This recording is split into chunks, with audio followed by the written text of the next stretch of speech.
The following program, Normal Show Live, is intended for responsible adults only. We advocate for the repeal of marijuana prohibition for adults. We discuss the science, culture, and controversy about America's marijuana laws. We do not advocate or encourage any illegal activity and advise all listeners to learn their state and federal marijuana laws by visiting NORML.org, NORML.org.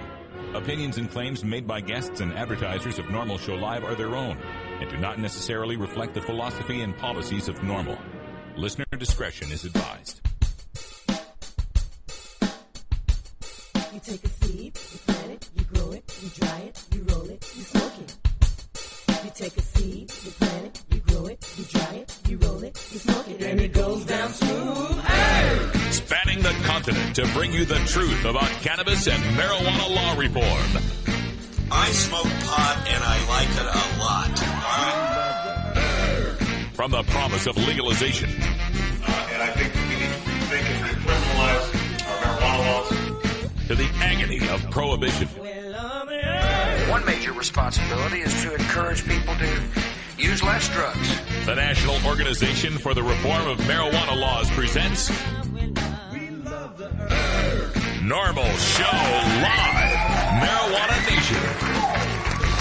Now, here's your host, Normal's Outreach Coordinator, Radical Russ Belville. Good afternoon, tokers and tokettes. It is Wednesday, April 28th, 2010, and it's got to be 420 somewhere in the world. Thanks for joining us here for the next 60 minutes of news, talk, interviews, information, music, comedy, and more by, for, and about the cannabis community. And joining me here in the studio, pushing the buttons and turning the knobs, the maestro himself, Ganja John. Hey, everybody. I'm sick as a dog today. If I miss every cue, it's because I can't hear a thing. But otherwise, I'm doing fine. Like this exit that's playing up here right now when it shouldn't be. Is it? Yes, oh, my it is. God. That's okay, John. We know how it goes. Yeah, I don't know why that played, but it happens. It happens. I'm sorry, guys. Also joining us in our virtual studio from beautiful Astoria, Oregon, my good friend and half sister, Cannabis Carrie. Hi, guys. Oh, sorry you're feeling a little under the weather, Ganja John. We hope you're feeling better by the end of the day. Yeah, your connection sounds really clear, Carrie. Yeah. Nice to have you here. Yeah, you guys sound great, too, I have to say. This is the clearest connection we've had since January 3rd or whenever that was, so bravo. Yeah, we're working all the kinks out here in the new Rolla J studios. Lots of high-tech equipment that I'm far too unqualified to hook up. But we got a good friend at the cafe, Johnny Nine, who's going to come out here.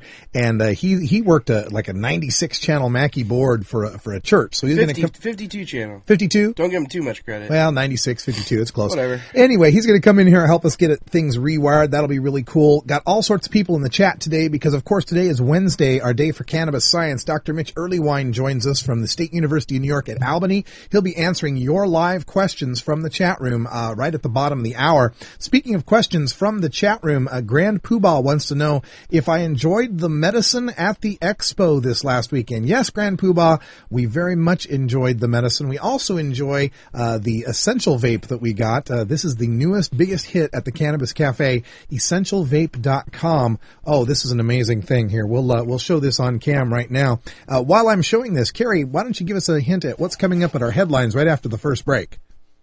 We've got some amazing stories today. I sort of feel like every week now we have our featured state day. Yeah, so many states are passing and trying to pass medical marijuana. So today we're going to cover a state and their plan to try to get medical marijuana in their state. We also have another story about some college football players that have run afoul of the law and an amazing world story. We're going to go beyond U.S.'s border today, and I mean, Russ, this story actually just blew me away, so I will let you know about that coming up. All right, some world news coming up right after our first break. Also, we've got our Irie Wednesday Daily Toker Tunes. Today we'll be listening to a group called Wildlife and a tune called Ganja Yard. We'll talk to Johnny Reeferseed out of Iowa right at 20 after the hour, Dr. Mitch at 30 after the hour, and then at the end of the show, I'm going to talk a little bit about a new study that shows the ineffectiveness of workplace urine testing as a way of measuring workplace safety. All of that and more coming up on Normal Show Live right after these messages.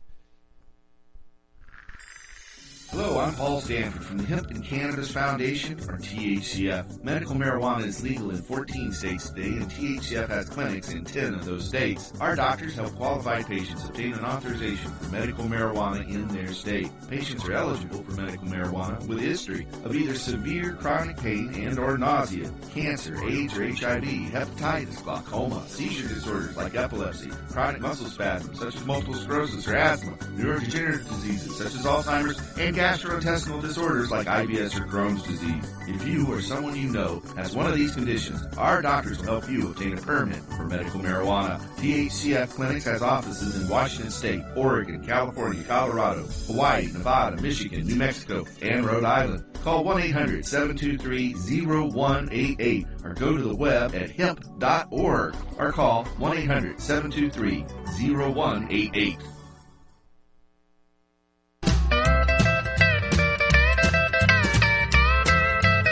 When I was in England, I experimented with marijuana a time or two, and I didn't like it, and didn't inhale, and never tried it again. I think you'd probably be a lot cooler if you had, Mr. President. Said, hey, do you have a joint, kid? Sure would be a lot cooler if you did. Lie, don't hide it. Lie, don't hide it. Oh, lie, don't hide it. Lie, don't hide it. Just lie, don't hide it.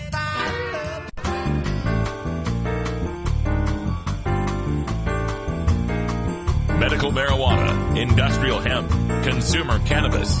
It's time for this week's Normal News with Cannabis Carrie.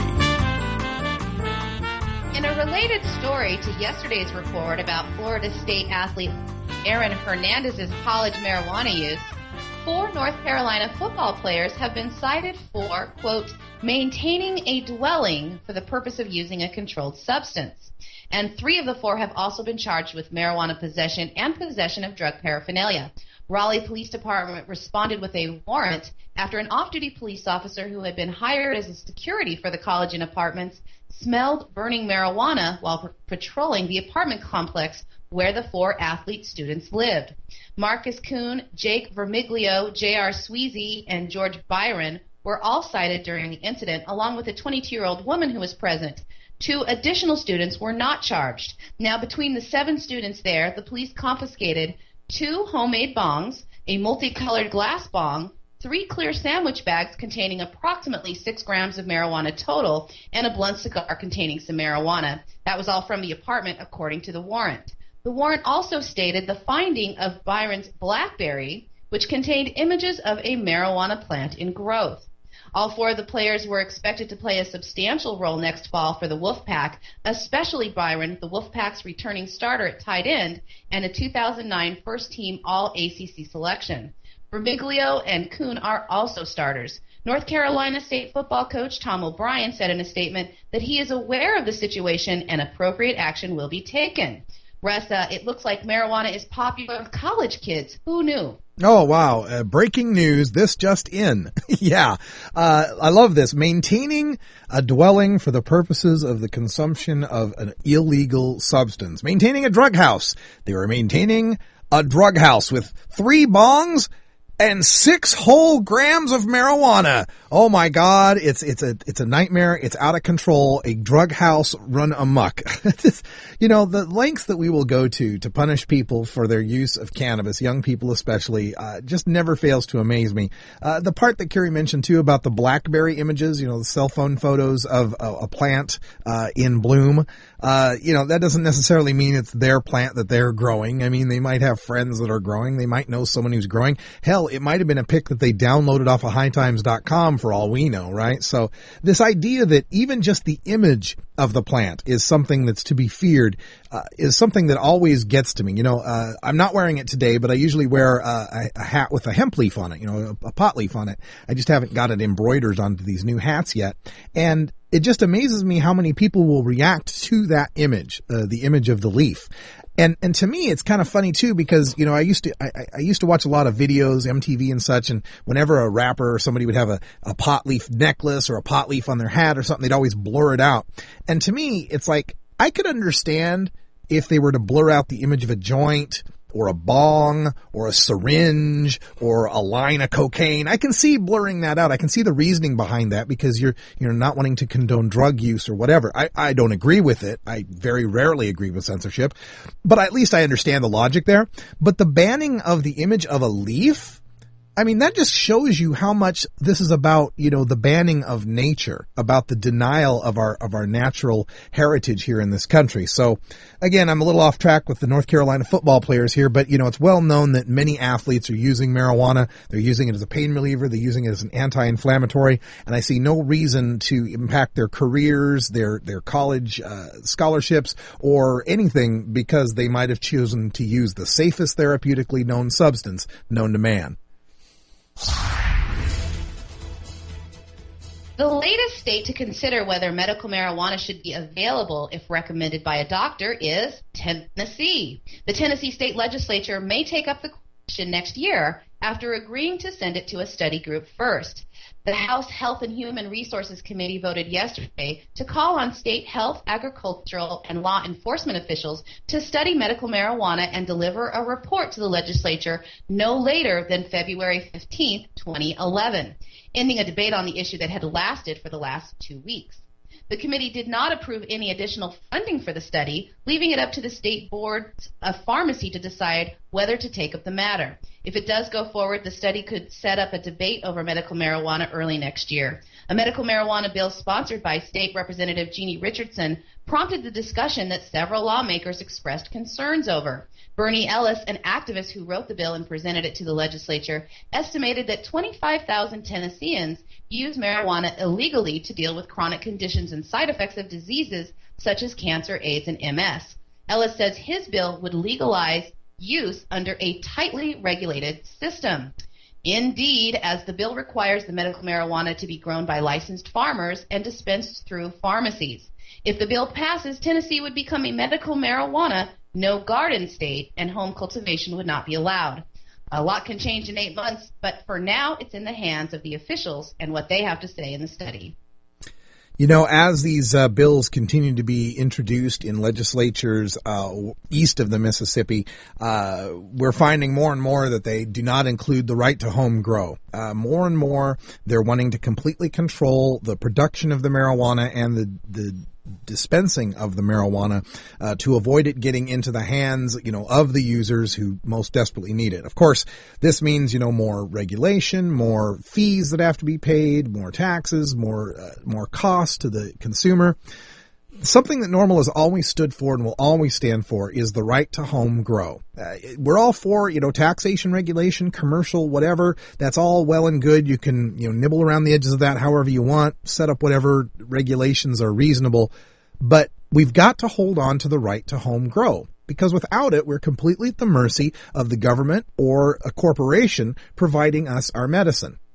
Now, in the case of Tennessee, if they have this system set up with licensed farmers and dispensaries and the patients can't grow their own, how are we to know, they're going to be growing the best possible medicine?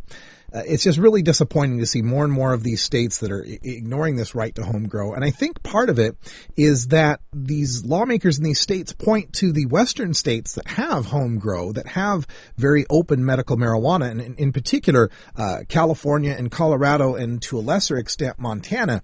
And they look at these areas with the so-called nonprofit dispensaries or collectives or co-ops, whatever they're organized under, and it frightens the hell out of them because they see all the cultural affectations of the marijuana subculture, what they consider an illegal subculture, carrying over into what's supposed to be a medical compassionate use system. Right? I mean, when we look at the dispensaries with the big marijuana neon leaves and, High Times magazines in them and medical cannabis cups, there's so much bleed over. There's so much convergence between the social aspect and the medical aspect that it frightens these people who have always had this prejudice against the social aspects of cannabis, against the people who have used cannabis socially.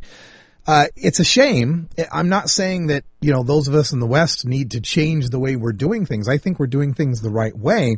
I think part of this is going to just be more education for those people back east to let them know what's really happening out here. They hear these scare stories. Oh, there's so much crime around dispensaries.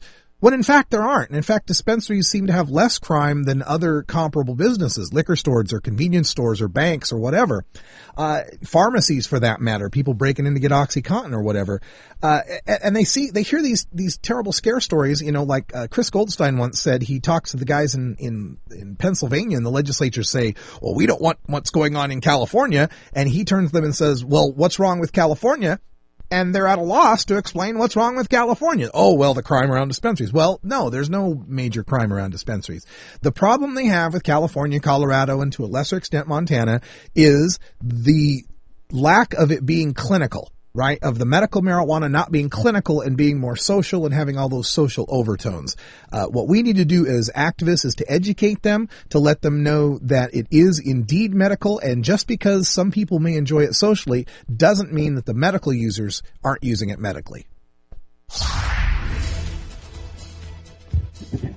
Yesterday in New Zealand, police shut down all 16 branches and the distribution center of a hydroponic cultivation chain called Switched On Gardener. Hundreds of people were arrested, ranging in age from 20 to 60, including customers of the stores. Many of those arrested are facing charges for selling equipment for growing marijuana. The New Zealand Herald is reporting that police raided 35 businesses and homes throughout the country as part of a 2-year undercover police investigation codenamed Operation Lime. Police Minister Judith Collins congratulated officers on shutting down what they claim is a major source of equipment for commercial marijuana growers. Police also seized records showing who was buying the growing equipment and are planning to launch more stings to catch suspects in the act of growing or selling cannabis. Collins said in a press conference after the raids, quote, "The message to those who manufacture and sell drugs in our communities is that the government and police are determined to shut down your activities and will use every tool at their disposal to do so." Owners and workers of the Switched On Gardener stores were arrested and are due to appear in courts throughout New Zealand on charges of cannabis cultivation and participating in an organized criminal group. Deputy Police Commissioner Rob Pope said that Operation Lime would break the cornerstone of the illicit cannabis cultivation industry. He also said that cannabis is the most abused controlled substance in the Polynesian nation, ending with this, quote, "The harm that this drug causes New Zealand communities can be conservatively estimated at $430 million a year." There were no explanations of where those figures came from or even what they represent. The search warrants that were issued yesterday were issued in every police district in the country, making this the largest scale police coordination in the country's history. During the undercover operation, police agents claimed they bought growing equipment, were given advice on how to cultivate cannabis, and even purchased some cannabis clones and other drugs over the counter from these offenders. The 250 people that were arrested are facing over 700 charges against them. More than 100 commercial cannabis growing operations linked to the businesses were also raided. Police are claiming they seized methamphetamine, LSD, ecstasy, and firearms, not surprising in a bust this large. And in a threat to anyone in New Zealand who grows cannabis or has purchased equipment at one of the popular horticulture shops, Deputy Commissioner Pope said that criminals that have bought equipment for their cannabis grows have been observed and followed and can expect to receive a visit from the police. Now, interestingly, 1 year into this mass investigation, New Zealand passed a Criminal Proceeds Recovery Act in 2009 that allows law enforcement to seize assets and money, and now proceedings to confiscate property from those arrested have begun. Understandably, cannabis activists in the country are reeling from the day-long event, but have begun to organize and protest what they see as a massive waste of police resources. Hey, Carrie, did you say that the cost was $430 million for marijuana users? Well, that's what Commissioner Rob Pope said, that the cost to communities in New Zealand yearly was this conservative estimate, but he ended on that statement in the conference. So we have no idea where those stats are coming from. Yeah, I'm wondering if New Zealand's GDP is over $430 million.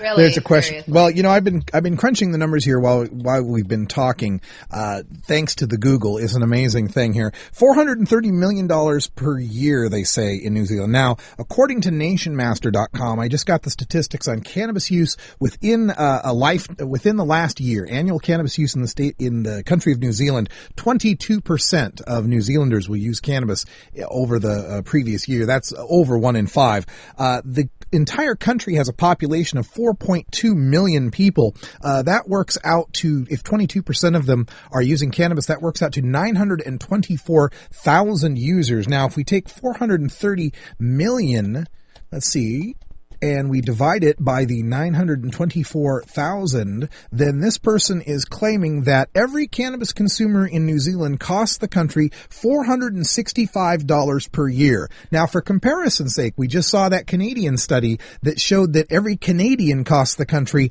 $20 per year. So I don't know what it is about New Zealand, John, but for some reason, it's much more expensive to the country there in New Zealand. They're an island. I mean, I don't know. Maybe it's an island thing. Maybe it's all that Lord of the Rings filming they did down there. That's probably it. All right, folks, time to take a break, especially those of you out on the East Coast. It is 20 after the hour. We will do the same when we come back. Your Daily Toker Tunes from Irie Wednesday. It's 20 after the hour, and we have to take a short break, if you know what I mean. Please support these sponsors who support NORML Show Live. Oh, have you ever met that funny reefer man? A reefer man. Have you ever met that funny reefer man? A reefer man. If he said he swam to China, he would sell you South Carolina. Then you know you're talking to that reefer man.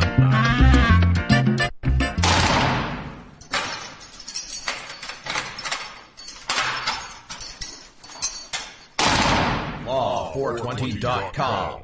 Hello, I'm Russ Belville, Outreach Coordinator for NORML. In my job, I read literally hundreds of headlines each month involving nonviolent, productive citizens whose lives are ripped apart by a marijuana or drug arrest.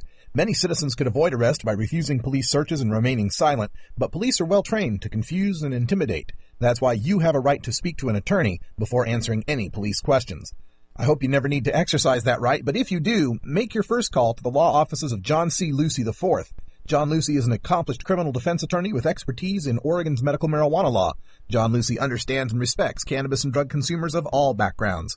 Call John C. Lucy IV at 503-227-6000 or visit in downtown Portland. Address available at law420.com. That's John C. Lucy IV at 503-227-6000 or visit law420.com today.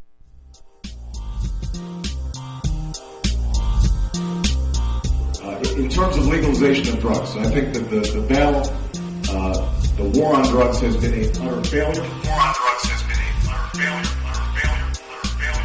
failure. And I think that we need to rethink and decriminalize our marijuana laws. Criminalize our marijuana laws. The war on drugs has been a utter failure. Criminalize our marijuana laws. The war on drugs has been a utter failure. Criminalize our marijuana laws. The war on drugs has been a utter failure. NORML Show Live, where we don't change our position on decriminalization in an election year. Hey, it's 23 after the hour. I want to remind everyone this Saturday is the Global Marijuana March in over 300 cities across the United States and the world. Check out NORML.org for the list of cities.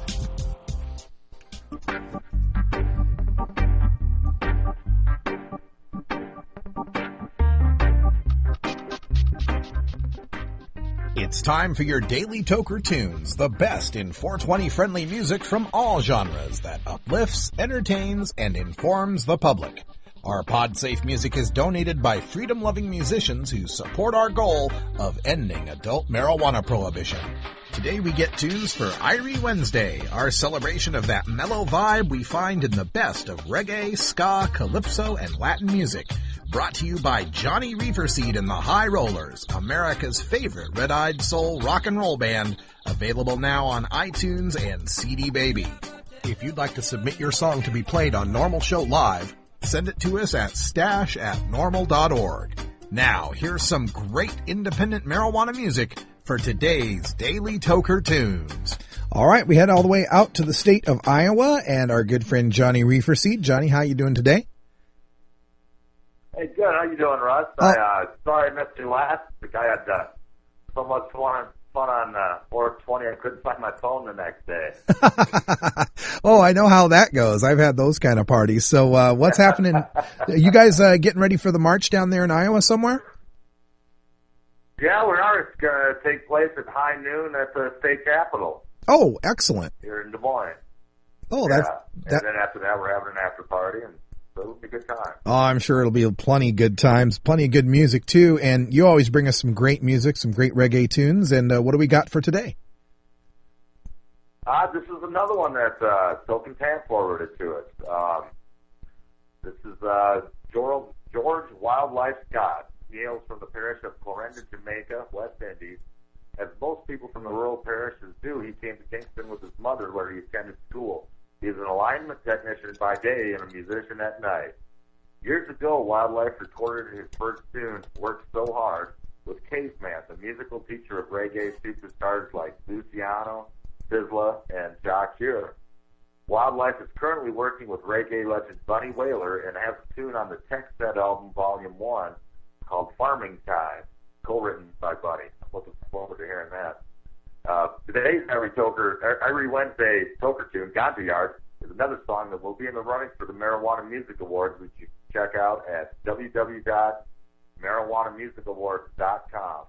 Learn more about Wildlife at www.myspace.com/wildestlife. That's WILDESTLIFE. And you can purchase his music on iTunes. It's available there. So let's listen up to Ganja Yard by Wildlife. All right, Ganja Yard by Wildlife coming at you here. Thanks, Johnny. And check out Marijuana Music Awards.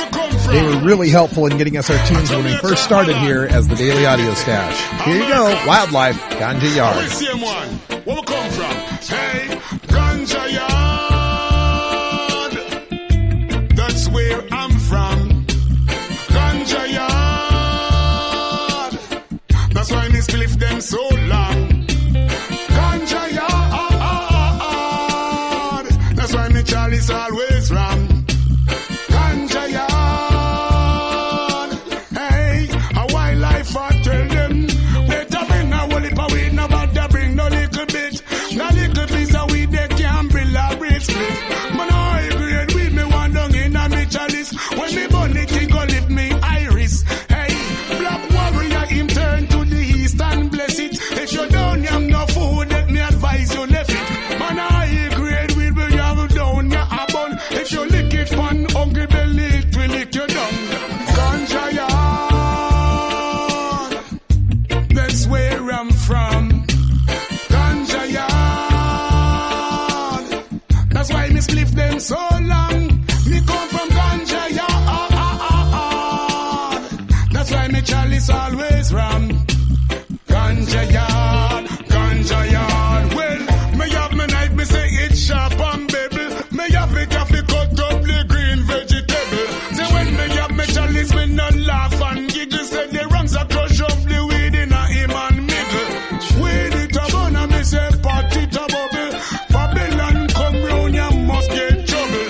Weed man a plant up in the hills in the struggle. And some carry gang and smuggle. Cause we come from Ganja Yard. That's where I'm from. Ganja Yard. That's why me spliff them so long. Ganja Yard. That's why me chalice always ram. Ganja Yard. Man a rest, man a no fraud. Yo, when me blaze the chalice and put the smoke up in the sky. Babylon see it and ask me why. I have a bonnet and worship I listen I say I now go bow down to no pagan guy. Babylon you cannot take away the weed when me buy. I go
That's Wildlife with Ganja Yard. Thank you to Johnny Reeferseed, and thank you to Tam from Marijuana Music Awards for sending all those songs our way. Check out MarijuanaMusicAwards.com. Get your votes in for the best in Stony 420 music. We're right back with Dr. Mitch after this.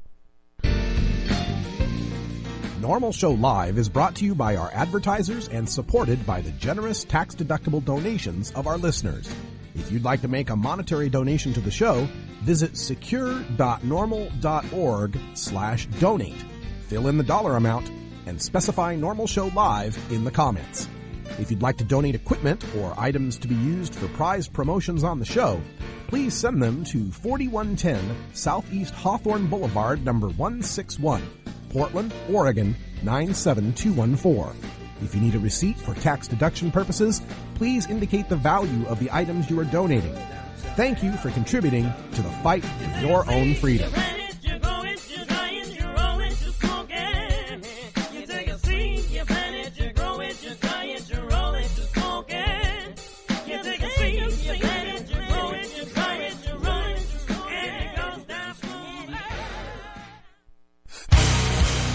Starfish Designs, makers of the original Gandalf. I'm Radical Russ, and when I want to relax, I always have my 17-inch long original Gandalf from Starfish Designs nearby. The hand-blown borosilicate glass is strong and easy to clean, and the design is sleek and sophisticated. Starfish Designs are available from Bend, Oregon at a glass retailer near you. For locations, call 541-788-GLASS. That's 541-788-4527.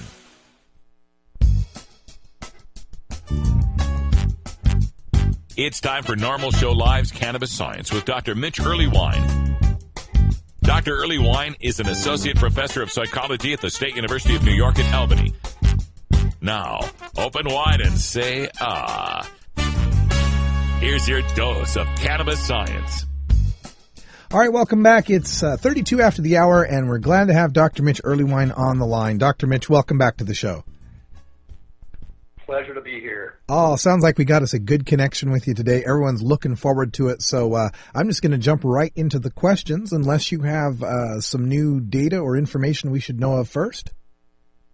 There is a new study out by Mike Spalinsky's crew suggesting a small but significant link between cannabis use and panic. And I just want to point out that I think this is probably a product of prohibition, because we now have, THC high strains that don't have the cannabidiol that takes that panic edge off. And so I don't want folks to get all worked up thinking they're going to have a panic attack if they find the good kush or something. The clincher is, if there's a strain that makes you a little anxious, by all means, move to another one. You know, that the way you phrase that brings up a thought in my mind, too. You know, there's the old joke, or our old saying here at NORML, that a cannabis smoker is arrested every 37 seconds, and you wonder why we're paranoid. Do you put a lot of the prohibition of cannabis to ascribe some of these reactions that people say they have from it, that it makes them paranoid, that they feel persecuted? I mean, when we really are? In truth, I think that that's a realistic concern. In fact, when you think about some relatively ambiguous stimuli, like the sound of a siren, could be really interpreted badly if you happen to be, essentially guilty of a misdemeanor simply because of possession. So I think that that's something that doesn't get assessed in these kinds of studies, and is a completely reasonable alternative explanation for some of these results. All right. Okay, let's get to the questions here, and we'll bring your volume up just a little bit more for the folks in the chat room. They're having trouble hearing you, but we have our first question from Rainbow Family, who says they've got a lot of good anecdotal experience regarding cannabis salve, and I know Rainbow. She works in the Cannabis Cafe. They've been using this cannabis salve lately. Seems to work very well when applied topically, but she says she understands cannabis is not absorbed through the skin, so how is this working? How is this cannabis salve helping people, or is she wrong about cannabis not being absorbed through the skin? In fact, it looks like it's really hard for THC to be absorbed transdermally, and it doesn't mean that other cannabinoids aren't getting through that we just don't know about. But what I would say is try the salve made the exact same way without the cannabis, and gee, how does that work? It's stunning how well salves work even without cannabinoids, so I want to keep that in mind in a sense as sort of a built-in control group. But I don't think she's making this up. I mean, I've heard many a case of this as well. Clearly there's a mechanism or a cannabinoid that we just don't quite understand yet that's contributing to the impact of these salves. Yeah, my mom, this is Ganja John, Dr. Mitch. My mom's been using it for about a month or so, and she tells me that every time she uses it, she gets the munchies. So, I mean, she's not getting a high, obviously, but she's getting some of the side effects of cannabis use, I suppose. It sounds really intriguing. I wish there were money for more research on this topic. All right. A question here from John 916. He says he's trying to quit smoking cigarettes, and I've recently been told to just substitute marijuana for my cigarette use. I'm not sure it's going to end up working. Are there any suggestions to quit using cigarettes that involve cannabis use? As it turns out, despite a lot of anecdotal stories, I can't recommend this one.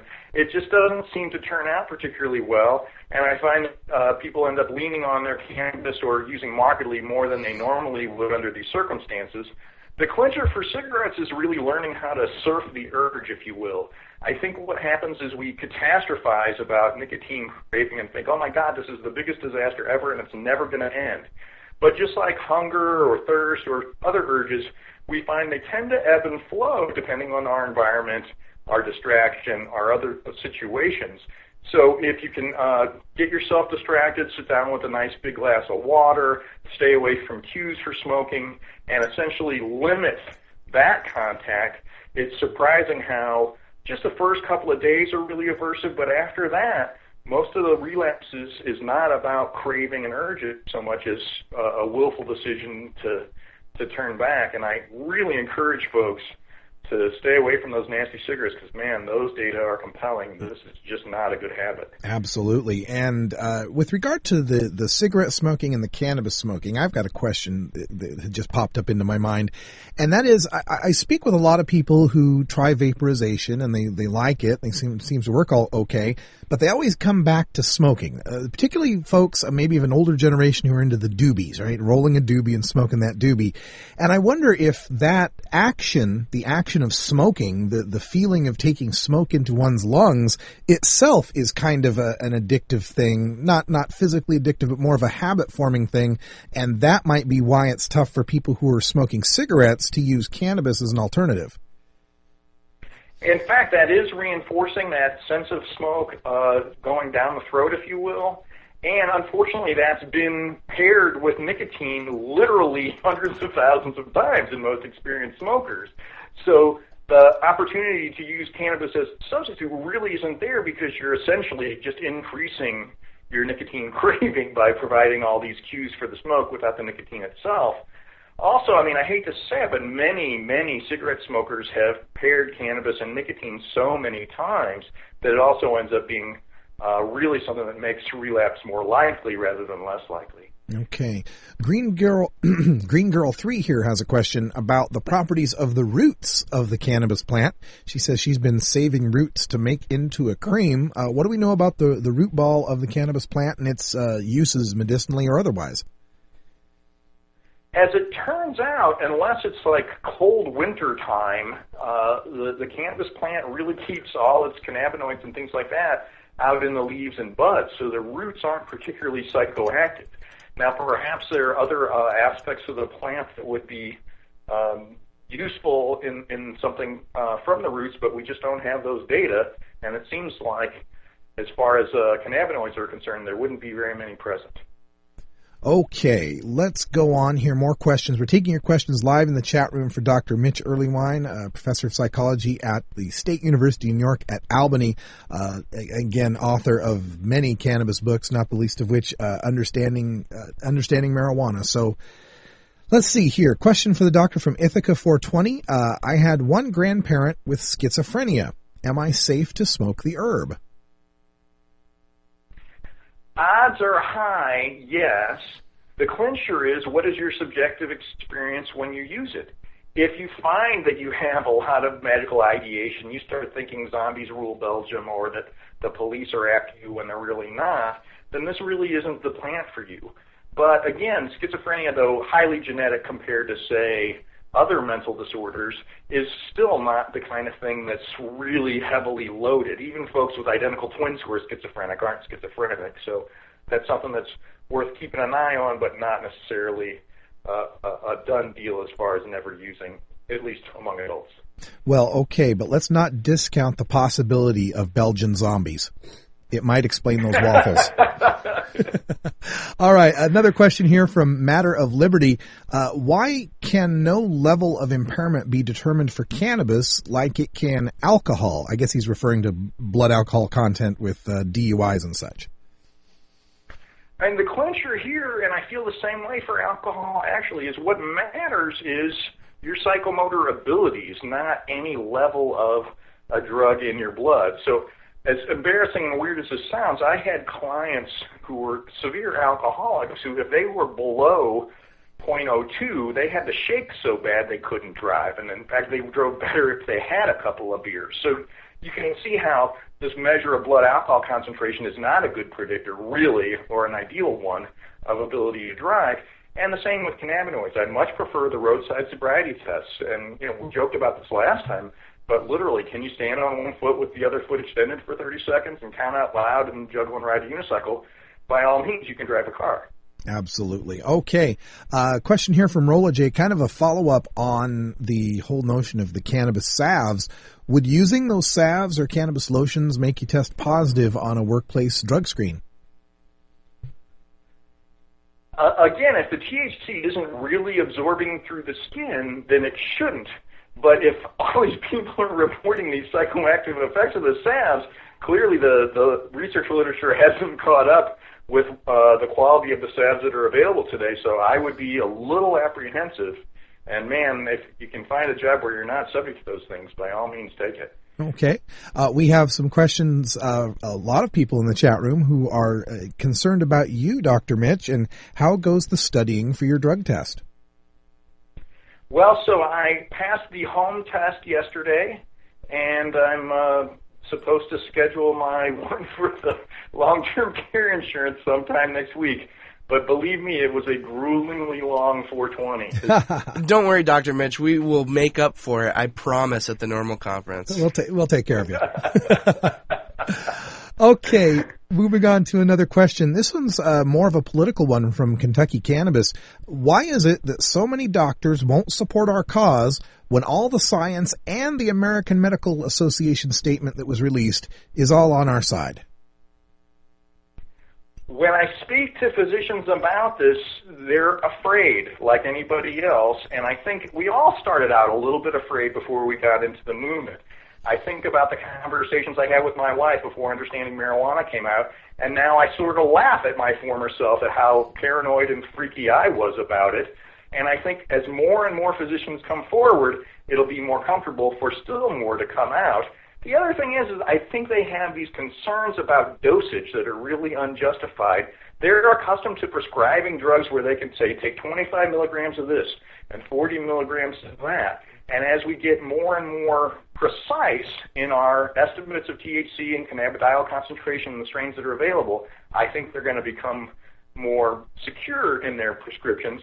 And by all means, let's talk it up, spread the word, and point out all these wonderful people who are regular users who seem to love it and have wonderful functioning lives. And I think all the physicians will come around relatively soon.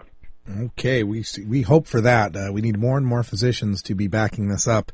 Sometimes I feel these physicians really want to, but the way healthcare is structured in this country with health maintenance organizations, clinics that they work for, large hospital corporations won't let them. So that I think that's part of the roadblock as well. Can you agree with that?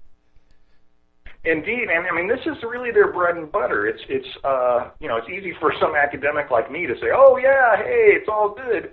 But I'm not likely to lose my job over such a position, and these guys have a little more at stake. Mm-hmm. Okay, another question about the topical ointment seems to be the theme for today, and this is about using a cannabis topical ointment to heal an open wound. And would it get you high if it was applied to an open wound? That is, it's not having to go through the skin; it's actually touching the open wound. So, in theory, yes, it would. But it depends upon the makings of the salve. It's obviously going to have to be dissolved in a fatty substance for it to be able to be absorbed. And so I clearly need to get some samples of these salves to find out what people are doing to make these. But, the standard over-the-counter, mix hemp in this thing you get from Bed Bath & Beyond or something is clearly not going to do it that way. We obviously just need more data on this. I'm always a little reluctant to put salves on open wounds anyway. I think the clincher there is keeping them clean and keeping them dry is more important than a lot of the ointments, unless they're pretty strong antibacterial stuff that you get from the pharmacy. Yeah, Dr. Mitch, I'll have Russ send you the recipe that we've been using at the cafe. He'll email it to you this week. That sounds great.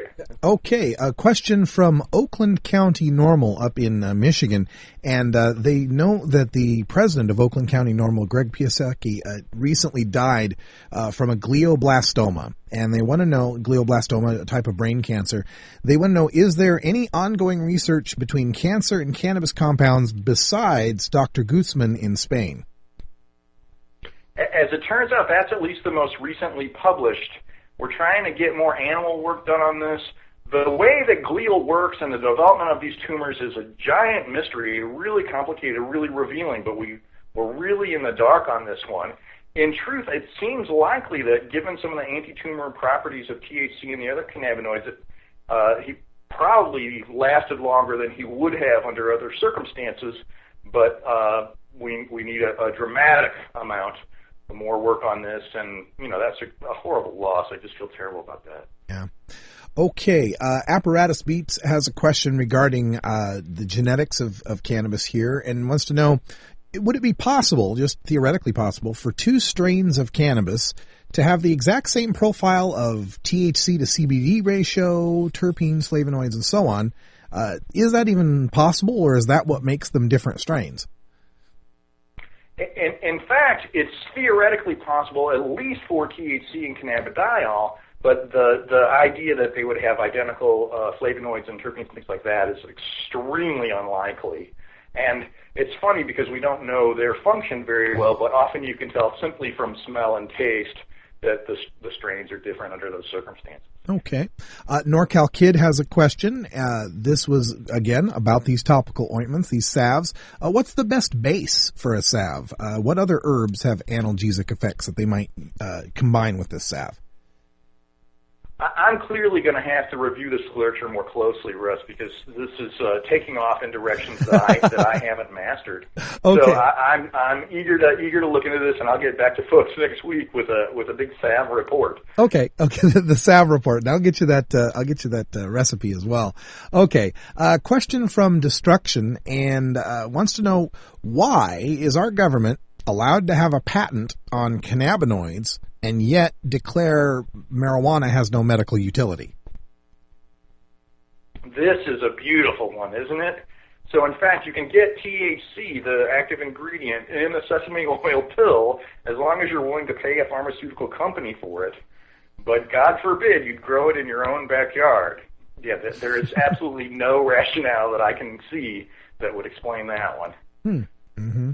All right. Question from Hempman here, who's looking to the future and to employment.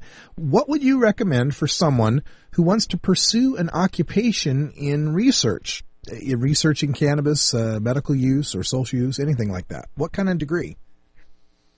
I think the clincher on this is really follow your bliss. Go to the classes and see which ones really get you eager to do the reading. And so I've had students who came to me dying to be psychologists, and then once they got into a policy class, they realized this is the direction they want to go, and I say by all means go for it. I've had other folks who suddenly wake up in botany and say, this is the path for me. And unfortunately, there's no one, fortunately, there's no one path for everybody. And I think that the clincher is pay attention to your own signal, so to speak. Which one really rocks your buzz? That's definitely the one to do. Yeah, I always find, follow what you like to do, and you'll never work a day in your life, right? Because you'll enjoy what you love doing. People ask me sometimes, how do you get a job, what you do, doing radio with NORML? And I say, well, be a club musician for about 15 years. It's a very long and strange path that got us all here. So you're right. There's no one way to get there. Well, get when people say, yourself I some want to be kidney you, failure. I say, well, be an alcohol researcher for 15 years and then see what happens. Yeah. Yeah, you just got to follow what you enjoy, and it's stunning how this stuff works. Where is the market going? Well, clearly, if you're going to be a cannabis legal activist, there are only so many jobs, but there's plenty of stuff you can do to keep your skills sharp and to just make sure you're having an enjoyable day. All right, we got time for a couple more questions here, so this will be it for what we take here on the show. But remember, you can always email your questions to 420research@gmail.com. Chemical Reality wants to know, have there been any studies on this so-called green sickness, this puking from only marijuana use? And I think this is that marijuana hyperemesis syndrome was the technical term for it. Anything new on that? Yes, so the individual case studies are still out there, but we're seeing sort of a publication bias against folks who report the opposite. So if you have cyclical vomiting and you're cured by cannabis, for some reason your case doesn't show up in the medical journals. And so I'm eager to try to interpret those cases with at least 2 grains of salt, shall we say. And again, we're talking about an incredibly rare disorder, so that the chance that this is illusory is definitely still out there. There may be a subset of folks who have this aversive reaction to cannabis, and obviously they should stay away from it, just as we've had folks who try it the first time and just don't like it. And so we need to keep that in mind. That's, of course, as Paul says about the allergies to peanuts, that's no reason to throw people in jail for owning a plant. Absolutely. Okay, for our last question today in our Cannabis Science segment, we've got one from Life Trip, variation on something that's been asked before, but it always makes a good ending question because we can talk about your books. And that is, what is the best way to approach physicians about supporting this medicine? There are a lot of cancer doctors in my area, and I want to help change their minds and change the laws. As self-serving as it sounds, if you go in with understanding marijuana under your arm, you're literally sending the message to them that this is the topic, and you can open up the conversation relatively quickly along those lines. I think also if you give them the acknowledgement right up front, hey, I know this is a difficult topic, but I wanted to spend 5 minutes talking about medical cannabis, particularly for you oncologists. Can we do that? And they're never going to say, oh, yeah, hooray, but once in a while, they'll get 3 minutes of their time to just make your case. Anything you can leave behind, a printout of a journal article, a Xerox of a couple pages out of my book, anything like that is always going to be a plus because they're busy during the day, but these guys go home and have leisure time too, and that might be the opportunity for them to read an abstract and suddenly plant that seed, so to speak. And they may not react great to you, but you're often the first of 5, 6, 7, 11 people who will suddenly get this person to turn the corner and start making these recommendations and helping really the sickest of the sick become well. That's right. Check out Dr. Mitch's book, Understanding Marijuana, as well as Parents' Guide to Marijuana and more, Pot and Politics, the editor. You can get them all through Amazon.com. Just type in Dr. Mitch Earleywine, EARLEYWINE, into the search engine in Amazon. You should find them. Thanks again, Dr. Mitch. We'll see you next week. Always a pleasure. You're listening to NORML Show Live, the voice of the marijuana nation.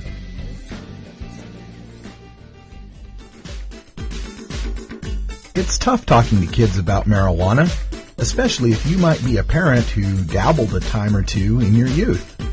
So to help you out, get your copy of Dr. Mitch Earleywine's latest book, A Parent's Guide to Marijuana.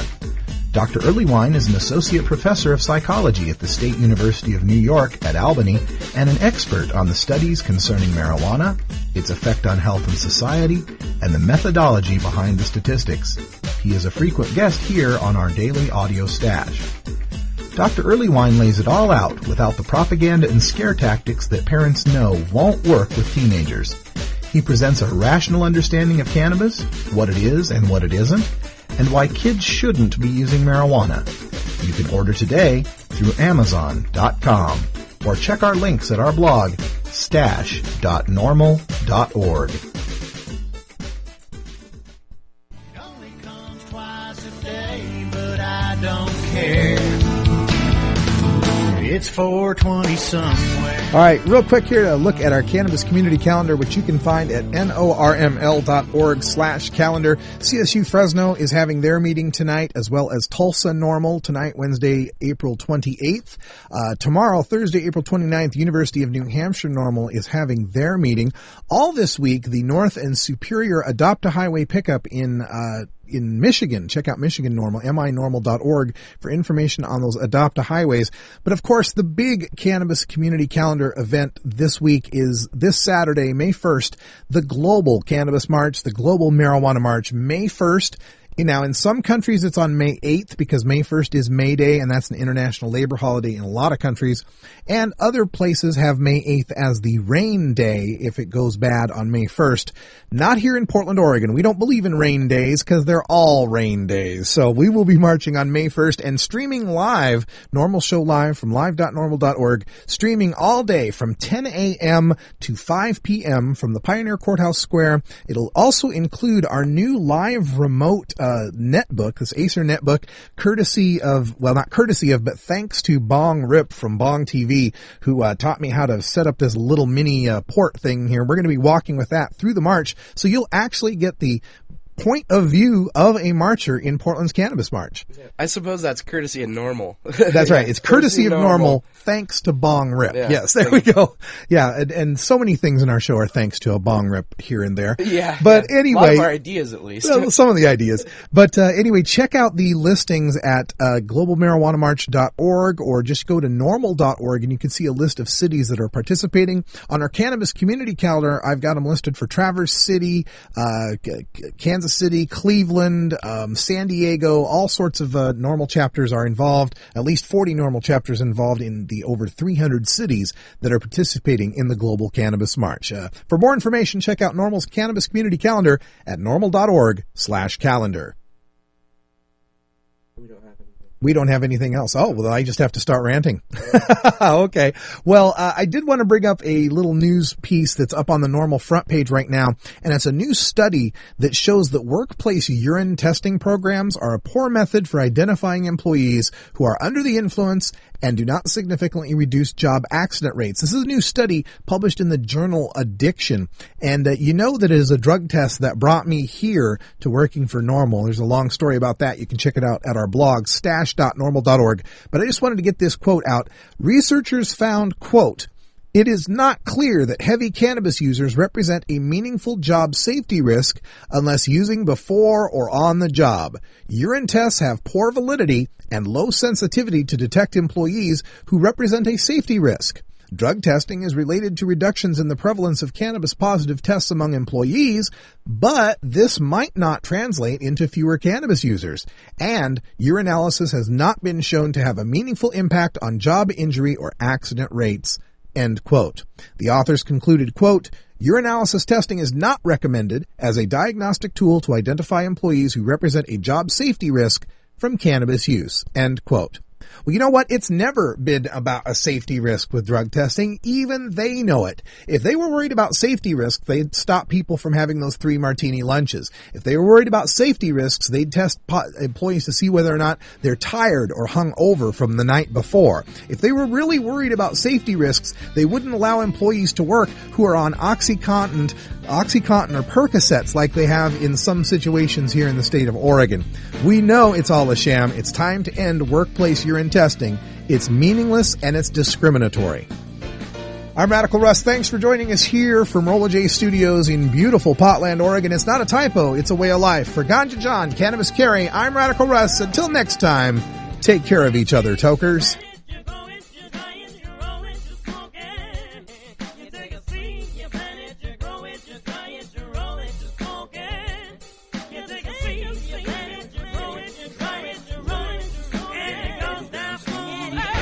Make sure to join us on Saturday for our 499th show, live.norml.org from the Global Cannabis March in Portland, Oregon. I'll be playing bass, speaking, and marching for you. This is NORML Show Live, the voice of the marijuana nation. Take it out one more time. You take a seed, you plant it, you grow it, you dry it, you roll it, you smoke it. You take a seed, you plant it, you grow it, you dry it, you roll it, you smoke it.